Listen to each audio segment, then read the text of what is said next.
Hello, my name is Gabriela Imre, and I'm working at the live cell imaging facility at Karolinska Institutet in Sweden. In this lecture, I will talk about some important steps in sample preparation for microscopy, the usual problems, and tips in how to avoid them. The goal of this lecture is to give you the best practice for preparing your sample for microscopy. Good sample preparation is the key in getting the best from your microscopy images. In order to acquire images that will answer your scientific question, the sample you are working with needs to be prepared accordingly. Regardless if you are working with tissues, cells, or organoids, there are certain steps which need to be followed, and some of them are critical for adequate microscopy imaging. More on this in the immunostaining lecture 2. During this lecture, I will touch upon the following steps in sample preparation for microscopy. What to think about when choosing your fluorophores, how to choose sample carrier, how to seed cells and where to put the tissue section after cutting it, what to pay attention to when fixing your cells, which mounting medium you should use and how to handle it, and how to get rid of autofluorescence. Which fluorophore should I use? When deciding which fluorophores to use to label your sample, you must first make sure that their spectra matches the specification available on the microscope you will use to image. Efficient excitation, efficient collection of your emission light, and no risk for bleed-through. It is not uncommon that researchers want to acquire images in exactly the same way as they read in a publication or with the fluorophores available in the lab. And often you will be able to do that. But it is not unusual that the microscope you want to use does not have exactly the same specifications as in the paper, and then you need to do some changes in your choice of fluorophore or fluorophores or fluorescent proteins. So always match your fluorophore with the microscope specifications. Watch the bleed-through video found on our website to understand how to check if your fluorophores will work with the filters available on your favorite microscope. Google LCI facility to get to our website, and under LCI videos you will find the bleed-through video. So let's talk about sample carriers. Choose a sample carrier that is adapted to your experiment and your scientific question. There are many types of carriers you can choose from coverslips of different shapes and sizes and thicknesses, to glass or plastic bottom dishes, multiwell plates with glass or plastic bottom, as well as multi-chamber slides with chambers especially designed for a certain type of application. Here I illustrate only a few of the multitude of options available. The manufacturers are constantly designing new carriers to keep up with the needs of the scientific community. So take a look and see what is new out there. A new type of carrier might make your experiment setup easier and the imaging faster. So before choosing a carrier, clearly define your scientific question. That in turn will help you decide which objective you need to use and subsequently which carrier is most suitable and will work for your experiment. As you might know, the cover slip on your sample or at the bottom of your multiwell plate, dish or chamber slide is part of the design of the objective. All objectives from all manufacturers are designed for 170 micrometer thick cover slip with the sample placed directly against the cover slip. Shown here are examples of a few objectives from all the major microscope vendors. Every objective in this image is clearly marked with the number 0.17. So what happens if you do not use a cover slip with the correct thickness? The graph at the right presents the calculated maximum intensity in the image of a fluorescent bead, which would easily be your object too, versus the deviation of the cover slip thickness from the ideal value of 0.17 millimeters as a function of objective numerical aperture. The graph shows that image quality varies greatly even with the same cover glass deviation depending on the numerical aperture of your objective. For example, with an objective with a numerical aperture of 0.95, even a thickness deviation of 30 micrometer results in an image in which the brightness is reduced by 80%. However, a numerical aperture of 0.4 will exert almost no influence on the image with the same thickness deviation of 30 micrometer. So you can imagine then that if using a cover slip having a thickness of 100 micrometer instead of 170 micrometer, as you should, the brightness of your sample will be significantly reduced. Now, to compensate for such errors, well-corrected objectives are equipped with correction colors that can be utilized to adjust the spacing of their intermediate lens elements according to the cover slip thickness. All cover slip manufacturers follow the same labeling system. Cover slips labeled number 1.5 have a thickness range between 160 to 190 micrometers. Cover slip labeled number 1.5H have an even narrower range of thickness, 170 plus minus 5 micrometer. 1.5H cover slips are more expensive. You should use them when doing turf, super resolution, and when using very high numerical aperture objectives. Never use cover slip number 0, 1, or 2 since they have the wrong thickness. If you use cover slip with the wrong thickness, you will not be able to get the best focus possible than imaging. The same labeling, number 1.5, is valid for glass bottom multiwell plates, dishes, and chamber slides too, as well as optical plastic or polymers.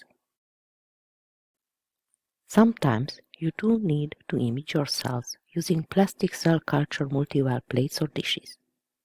If you are using thick cell culture dishes or plates, you should be aware of a few things.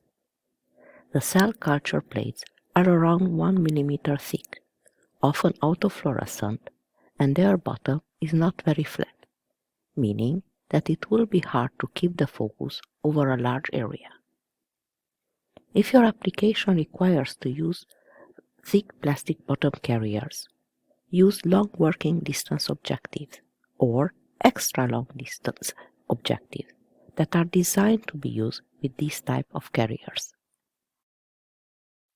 Only use thick plastic bottom dishes or multiwell plates if you are sure that you do not need high resolution imaging. In case you do need to use objective with high NA, you should use multiwell plates, dishes, chambers with an optical plastic bottom. They are made of a thin polymer, also available as number 1.5, meaning 170 micrometer thick. If using optical plastic bottom carriers, you should be aware that they might display some autofluorescence. Thus, if your sample is dim, it might drown in the autofluorescence given by the plastic.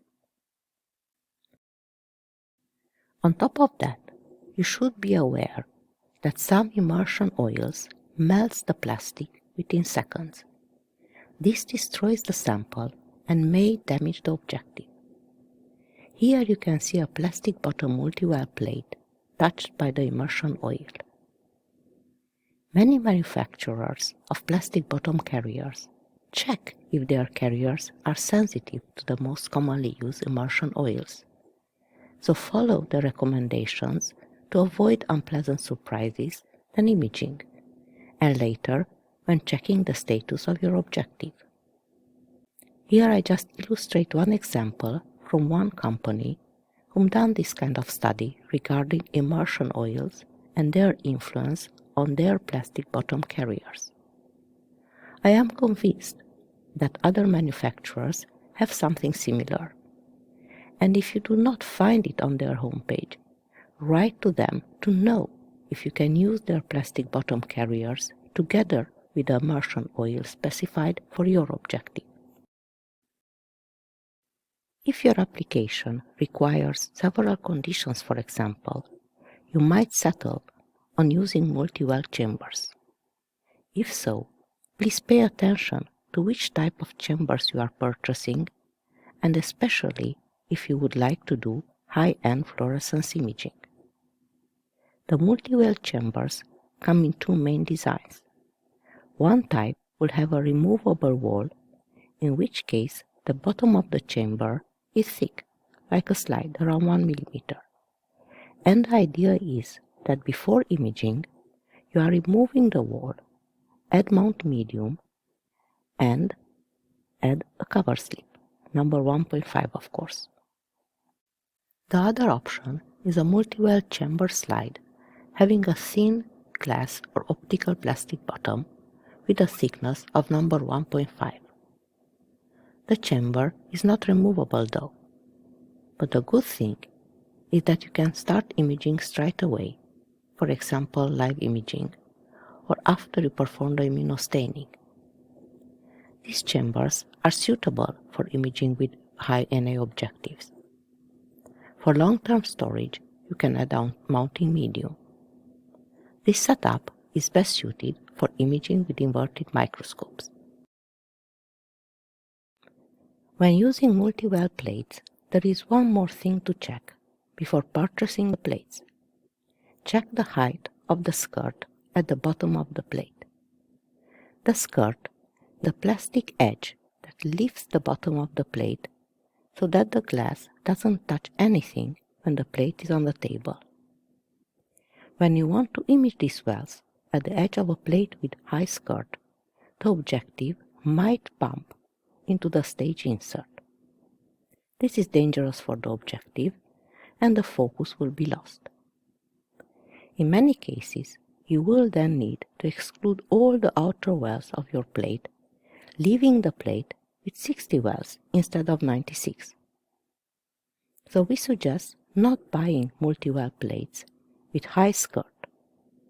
In addition, before buying a whole bunch of multi-well plates from a company, ask for a free sample so that you can test the plate quality, such as flatness, leakage, and autofluorescence for plastic bottom plates.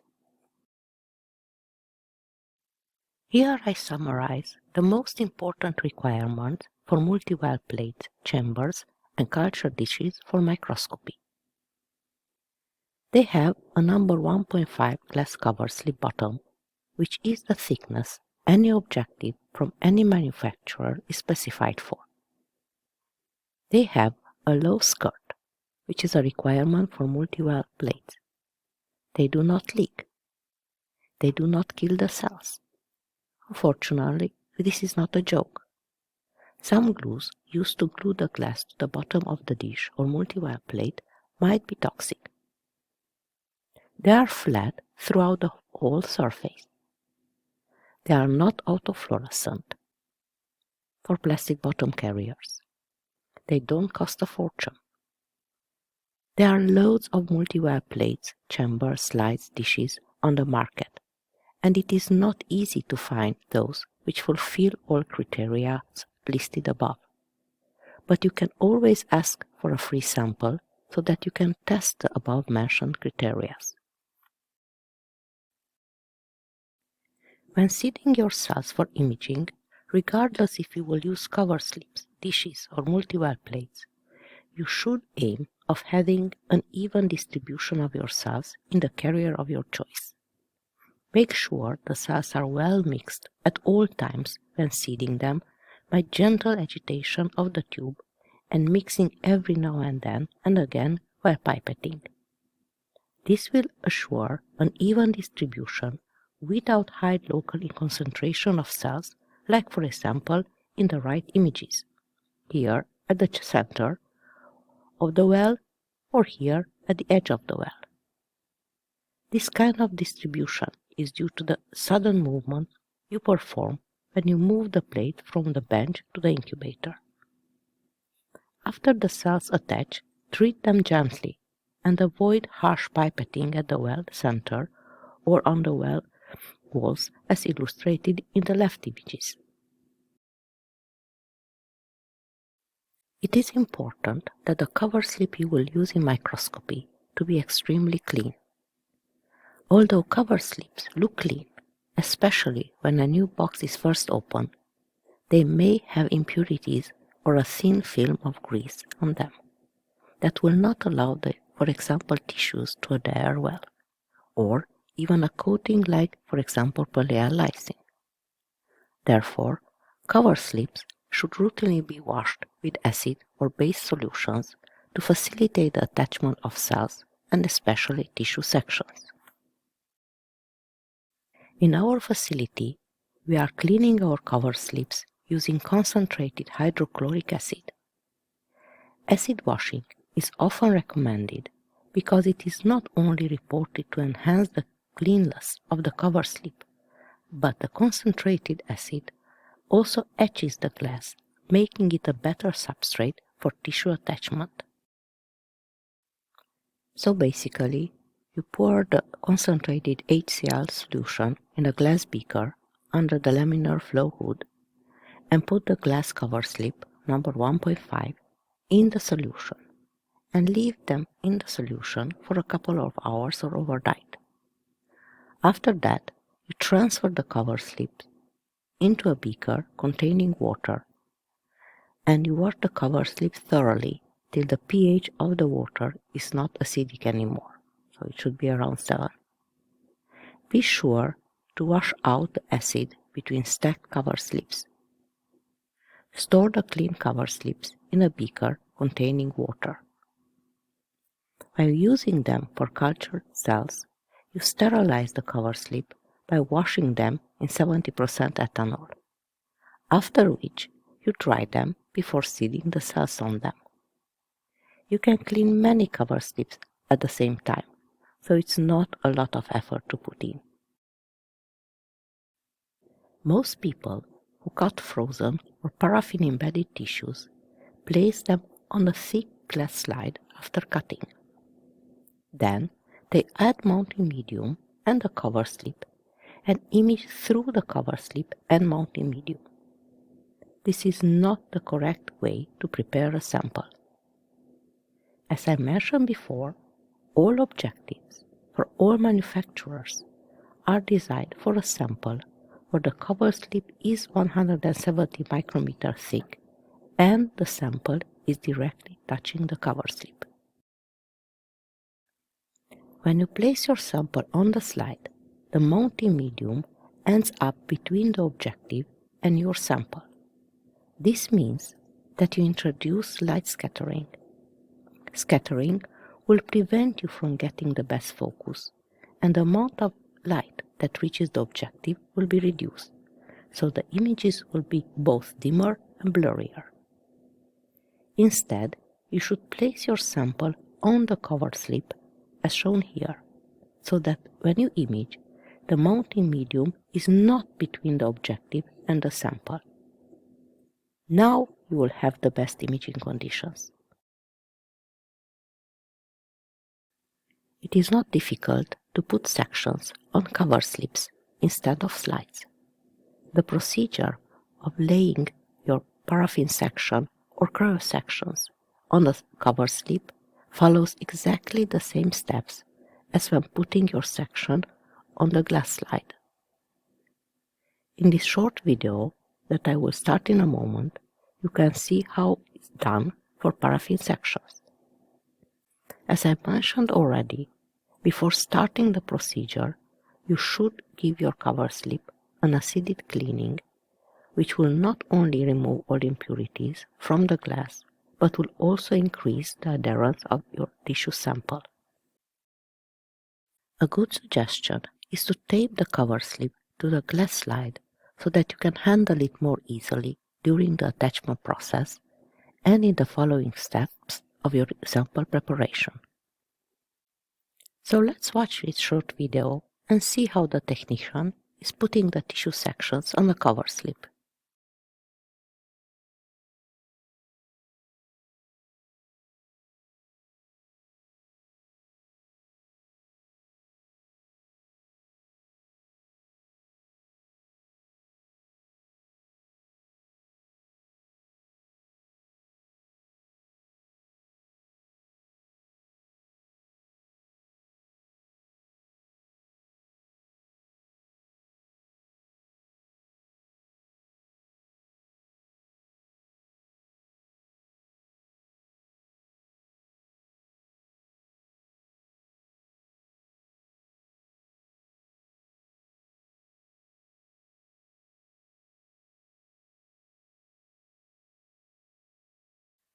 Now the sample is on the cover slip, and you can start the immunostaining procedure.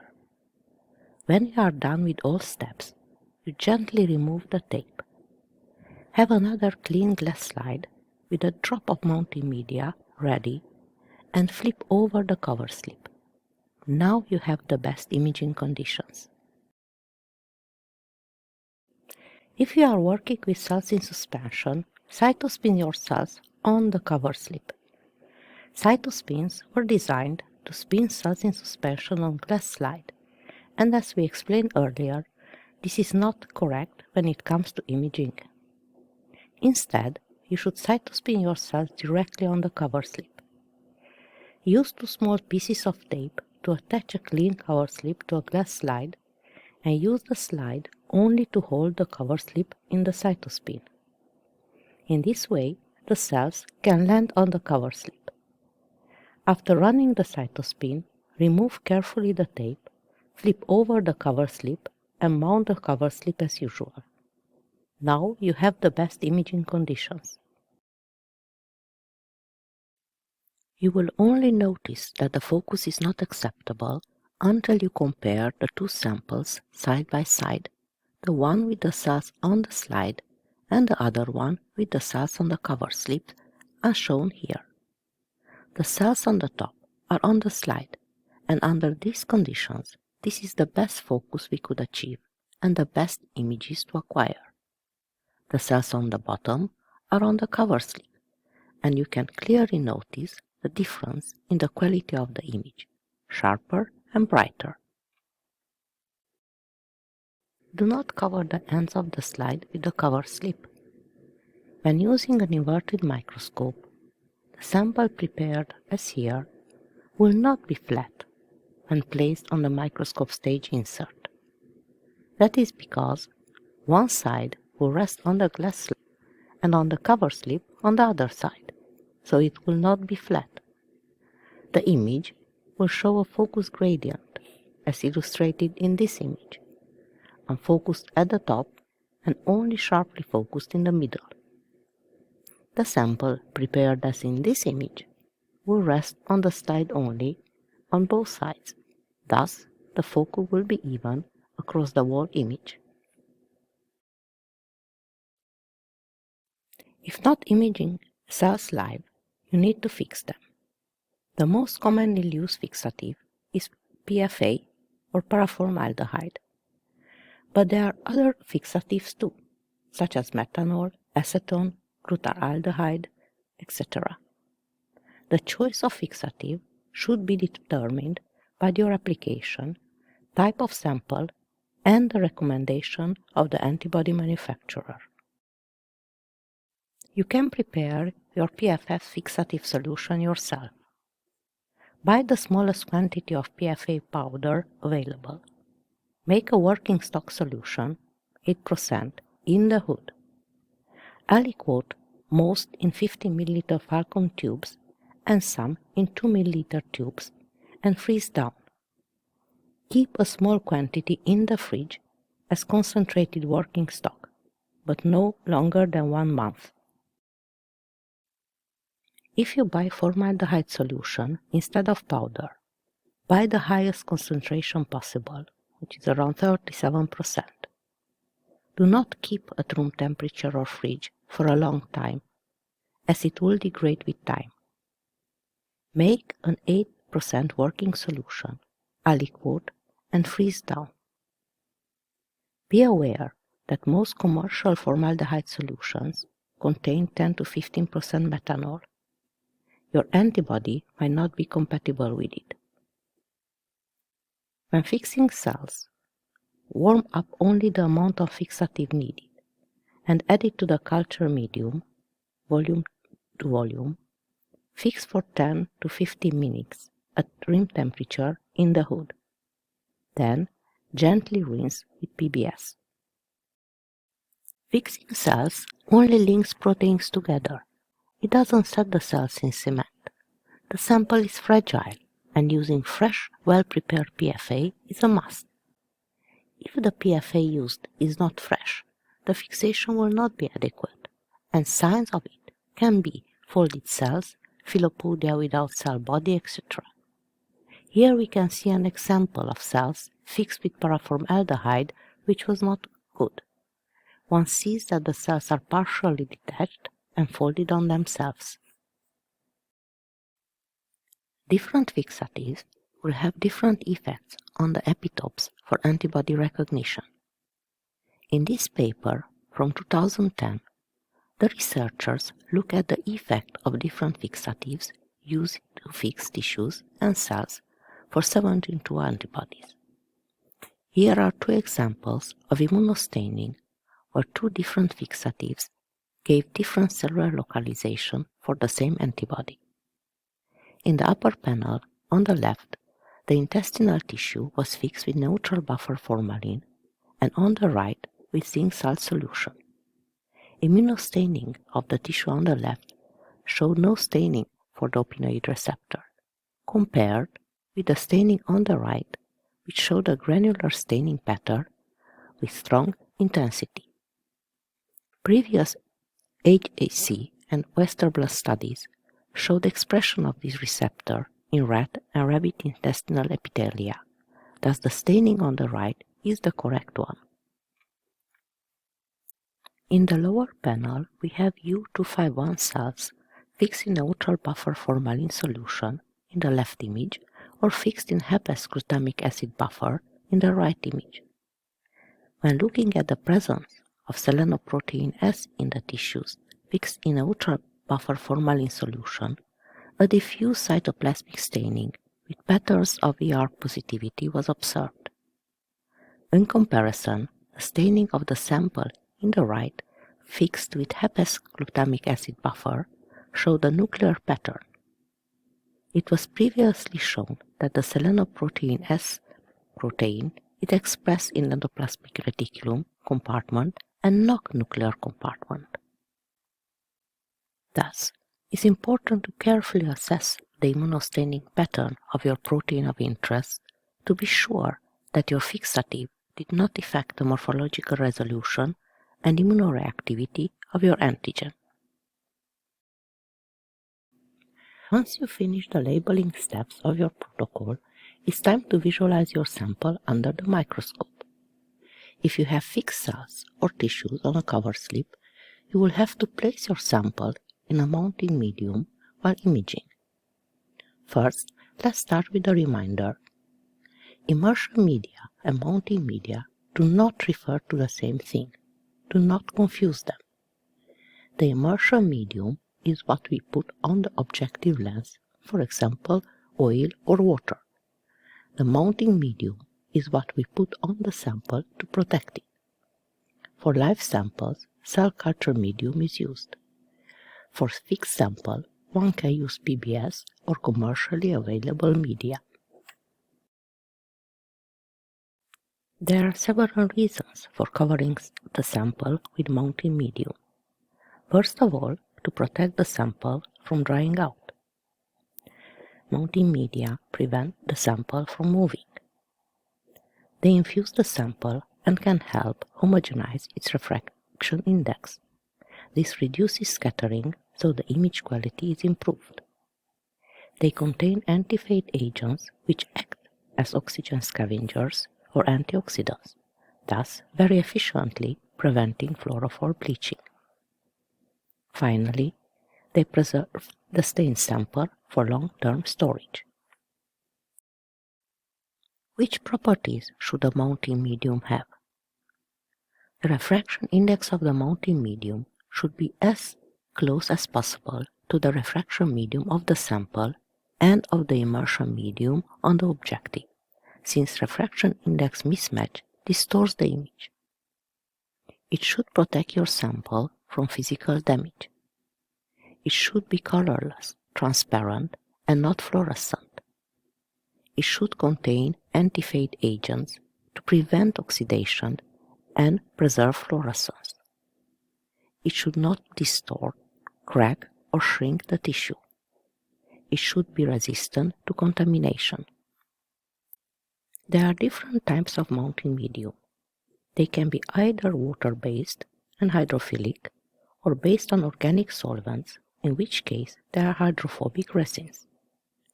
Water-based mounting media can be of hardening or non-hardening type, whereas organic solvent-based mounting media always harden. Non-hardening mounting media stay liquid. To prevent the cover slip from moving, it needs to be completely sealed all around with nail polish or wax. As soon as the nail polish is dry, the sample can be imaged, so the drying time is short. They come in a variety of refraction indices, which needs to be matched to the sample and the objective immersion medium. One advantage is that it is possible to remove the cover slip if needed, however, they cannot preserve the sample for a long time. Hardening water-based mounting media solidifies, so they do not require any sealing. It takes time till they completely harden, and it is important to wait sometimes up to 24 hours to allow for their refraction indices to stabilize. They also come in a variety of refraction indices. The sample shrinks during the drying process. Water-based hardening mounting media preserve the sample for a long time. Solvent-based mounting media also harden, thus no sealing is needed, but they take a lot of time to solidify. Some disadvantages of these mounting media are that they require the sample to be dehydrated in ethanol and cleared in xylene, so the protocol has more steps, and, as any hardening mounting medium, they shrink the sample. However, they preserve the sample with an optically clear film for many years.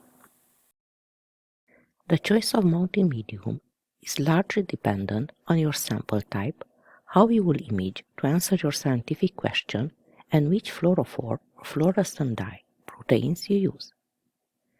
Two parameters are key to obtaining a highly detailed and unambiguous fluorescent image: clarity and contrast.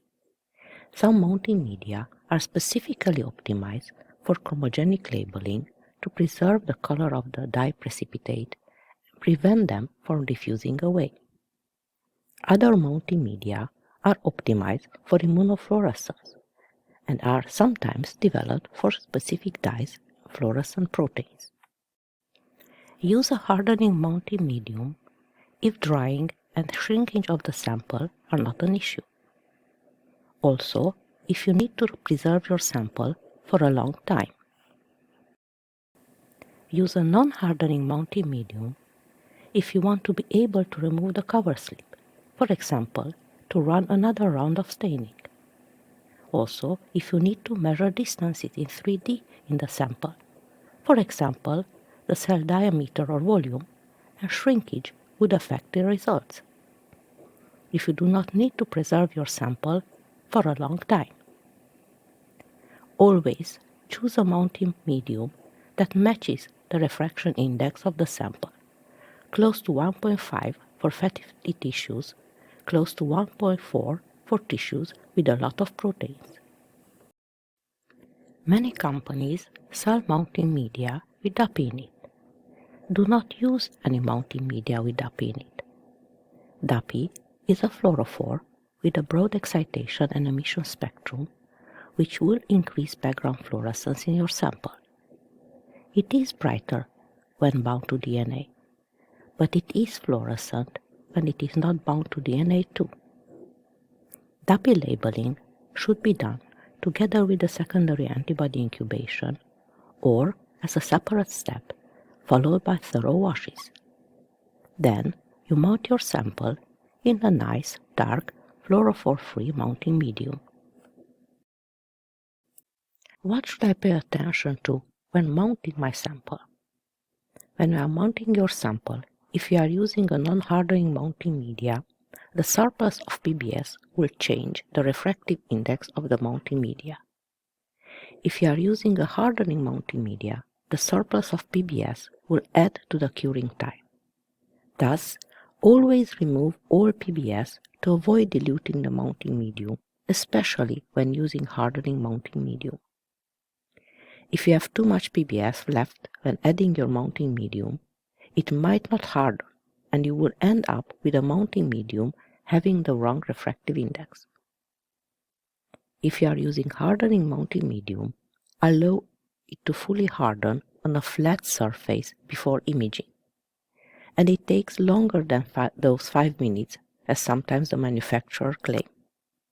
On top of that, it takes sometimes up to 24 hours till your mounting medium is stabilizing its refractive index.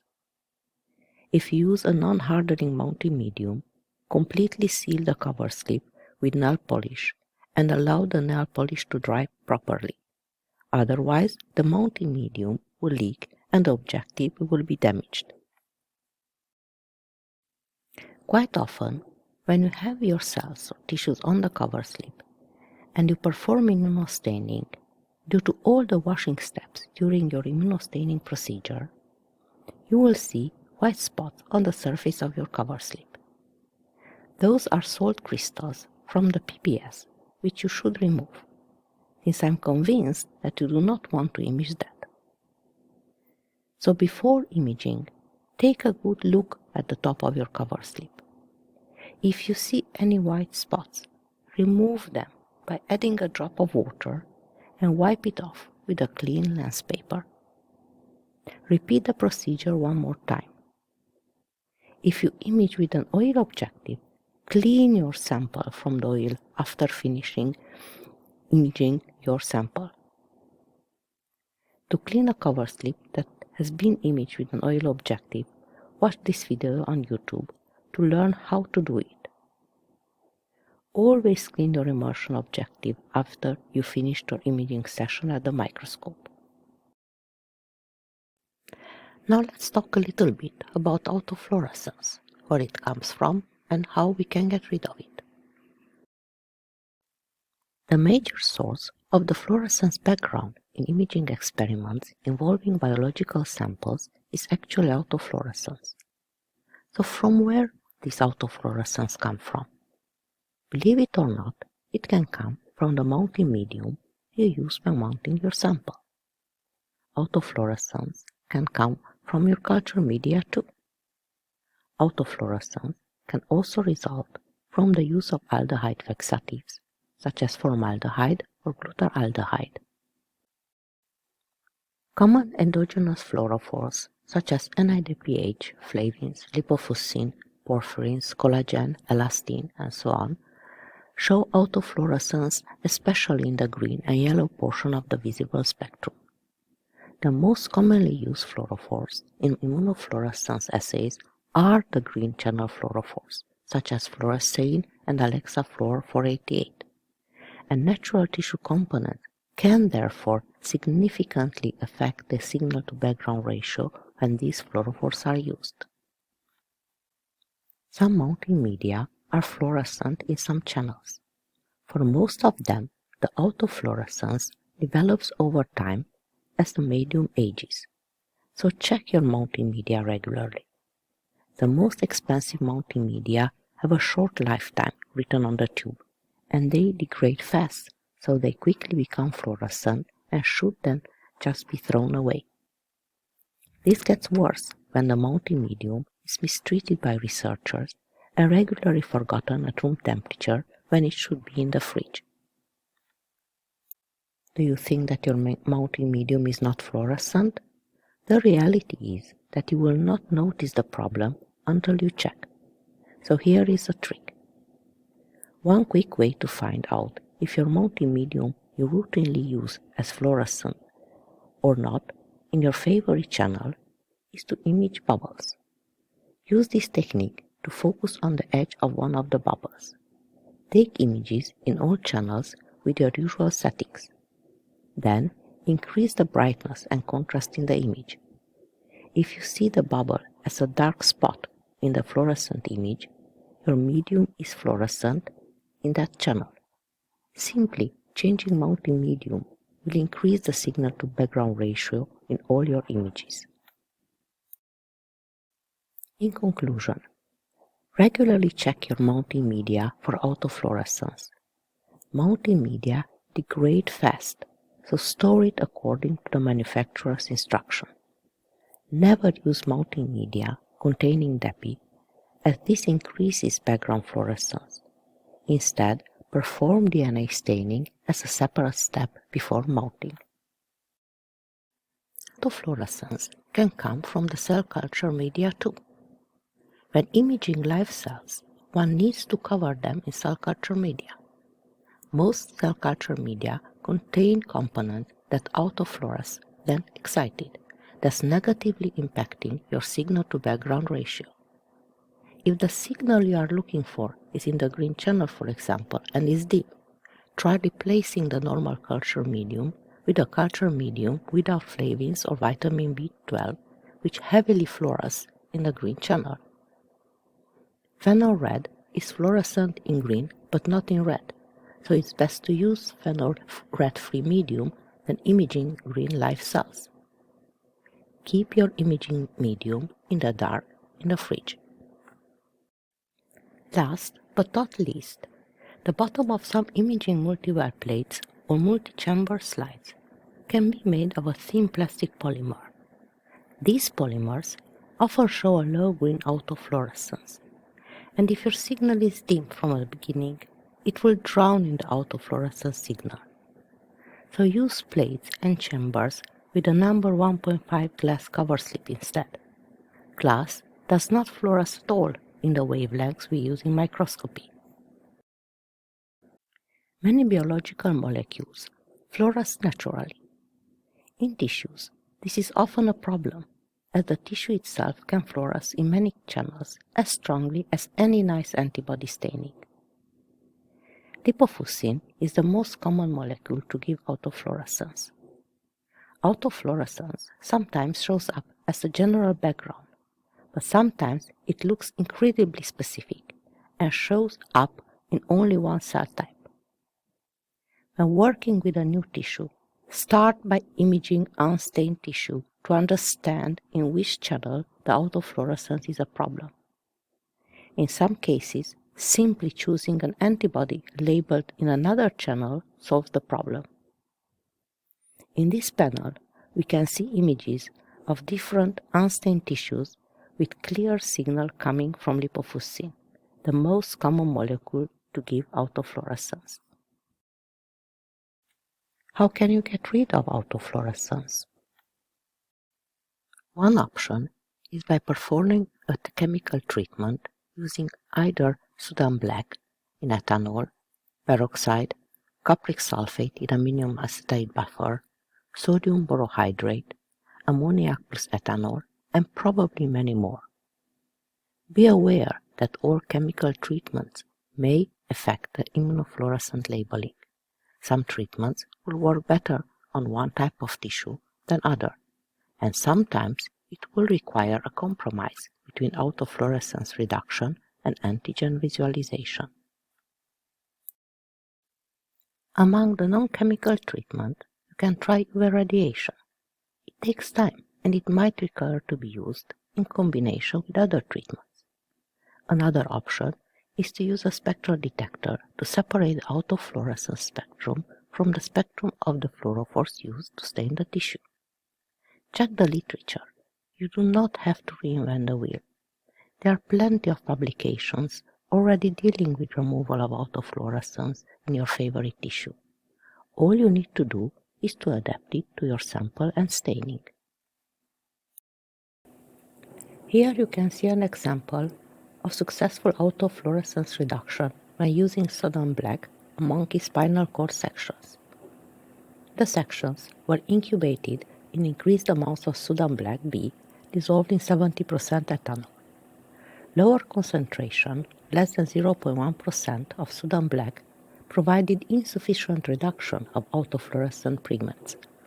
However, higher concentrations, above 0.1% of sodium black, gave adequate reduction of lipofuscin-like autofluorescence.